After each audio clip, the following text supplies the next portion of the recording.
Oh, it got a little chillier again this morning. They're out here going to look at the well. I have there's a pressure switch on your well that turns it off and on, and it's been draining down. I've got one to replace it. I just haven't done it yet. So we're going to take a look at it here this morning. Yeah, this is the pressure switch right here, and it's gotten worn down a little bit. The points sometimes don't kick on, and I wanted to look it over here, and I said I have a new one here. Sometimes can you see that? See that flashing? There's that's the issue with it. These points have gotten stuck up here, and I was looking at them closely there. They're actually stuck together, and so we need to replace this switch. That's the problem with it. I can see that real quick. First thing I want to do is go ahead and turn off the breakers.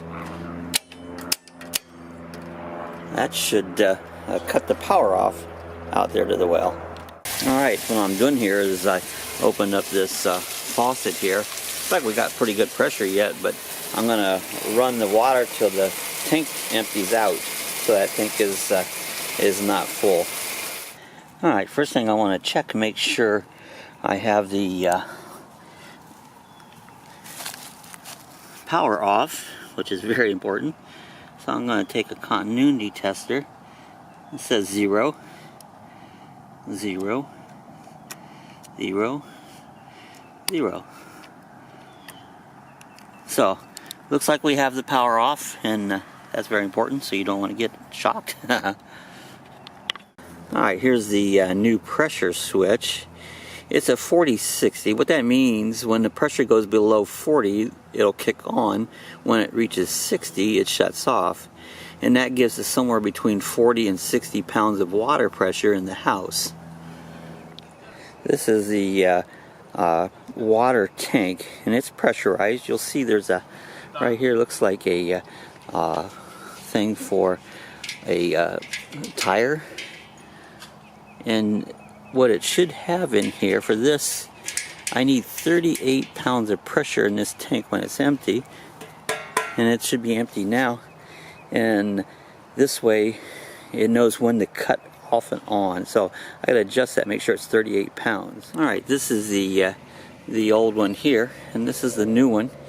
You can see they look pretty much the same. What we gotta do is make sure that these wires go on the right terminals. And I do have a picture here because I am taking a video, but if you don't have one, either mark them or take a picture of your wires so you know which ones go back on where.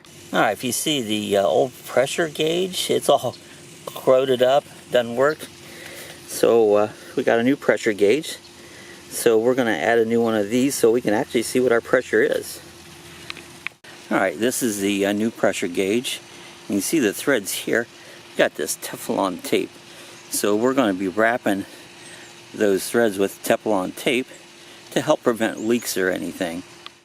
Alright, I've got this wrapped with this Teflon tape. You want to do it the same way so when you screw it in you don't take your threads off. And see, I just noticed, I do have that backwards. I need to wrap this in the opposite direction. Alright, there we go, it's better. So see, as I'm twisting it in, I'm not peeling that tape back off. And then all I need to do here is start it carefully, not to cross thread anything. So you take it kind of slow to begin with, and we'll start putting this on here. We'll get our wrench here to tighten it down. So now I got the wrench on it here, and we'll snug it down real good for us. Tight enough, but don't get crazy. Just so it kind of points up where I can see it good. And so there is my new pressure gauge is installed. Alright, we did the same thing. We wrapped the tape on the pressure switch itself. I'll get my wrench on there. We're going to tighten it down.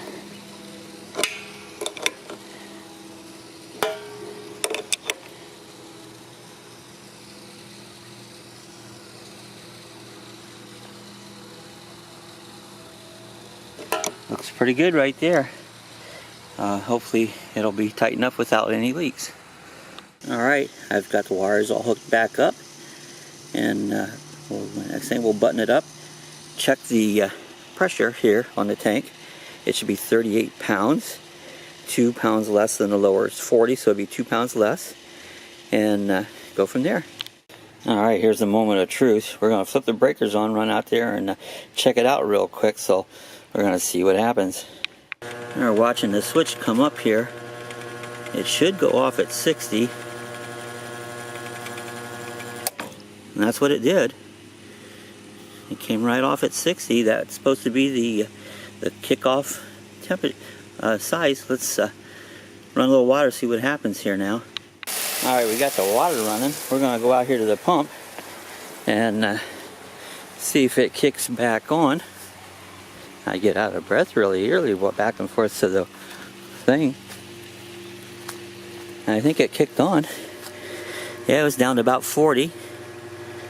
And see, when it gets up about 50, it'll take it a minute or two because it's running to kick back on. You get up to about 60 pounds.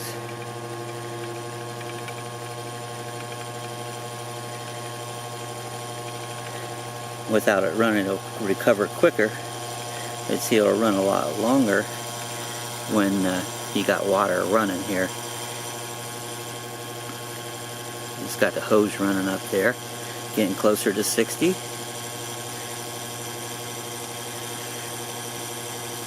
Should pretty soon. There it is, kicked right off. Now you watch, it's going to go right back down again because I've got the water running. Pretty cool. It's working so far. I think our thing was a success. Alright, I shut the water off. It's almost down to 40.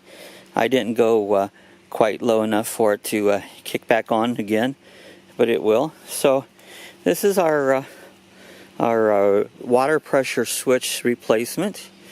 I've done these before. It's been a while. This one, the points was really burnt really bad on it, and that's why it wasn't working properly.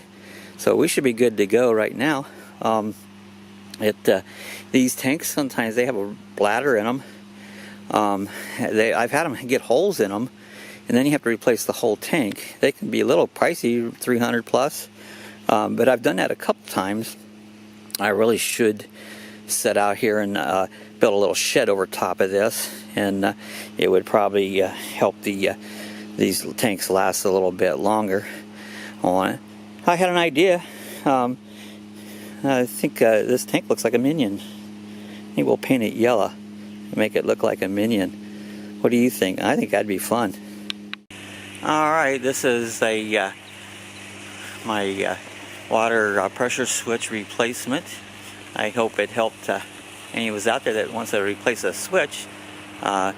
Safety is the main thing. Make sure your power's off when you're working on it. And this one worked out real good. I've had this part for a long time. It just really needed to be replaced. And I just wanted to mention I'm an Amazon affiliate, and if you see the link below, you'll see a link that goes to Amazon. If you're going to be buying anything from Amazon, if you just click on that link and make your purchases, it won't cost you a dime more, but Amazon will give me a little commission, so it'll help me out so I can make more of these helpful videos. Hope they're helpful. If you're not subscribed, hit the subscribe button. We need subscribers. YouTube has changed some of the settings on people with not as many subscribers, so do me a favor, subscribe to my page. I'd really appreciate it a lot. And so again, we'll see you the next time.